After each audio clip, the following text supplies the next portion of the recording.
Достар, бүгін сіздермен икра, яғни осындай салат жасайтын боламыз помидордан.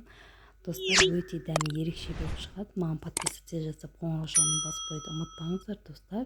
Біздің салатымызға, яғни икрамызға керекті заттар: көк қызыл болгар бұрыштары, помидор және баклажан, пияз және бізге атшы керек болады. Алдыменен осылай барлығын турап алып, пиязымызды қызып тұрған майымызға салатын боламыз, достар. Жақсылап салып, майымызды кішкене, пиязымызды кішкене қызартып қуырып алып, үстінен осылай баклажан және қызыл және көк болгар бұрыштарын салатын боламыз, достар. Мен кейде азанғы және түскі кездерде осылай қылып салат қылып дайындап жесеңіздер болады, достар. Өте дәмі ерекше болып шығады. Және бұны банкаға құйып сақтап қойсаңыздар да болады, достар. Өте тамаша салат болып шығады, достар.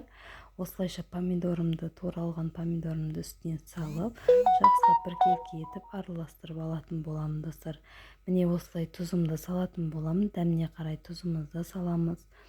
Тұзымызды салып, тағы да кішкене шөмішіміздің көмегімен қозғап аламыз. Және де осылай қызыл бұрышымызды салып, және де осылай лавроп жапырақтарын салатын боламыз. Міне өте жақсы дәм береді, достар. Банкіге жауып қойсаңыздар болады. Балаларыңызға, отбасыңызға осылайша дайындап берсеңіздер болады. Осылай перец, яғни қара бұрышымызды саламыз. Өздеріңіз ұнататын дәмдеуіштер салсаңыздар болады, достар. Мен осылайша қызыл қара бұрыштарымды және тұзымды салып алдым, және лавр жапырағын қостым, достар. Осылайша қазанымызды жақсылап осылай бетін қозғап, бетін жауып қоятын боламыз. Жақсылап өзі бұрқылдап бір қайнап шыққаннан кейін жаңағы 4 дана осындай қызыл қалампырымызды салатын боламыз.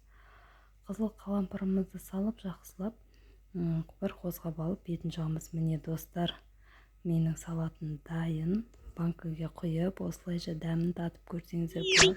Өте дәмі ерекше болып шығады.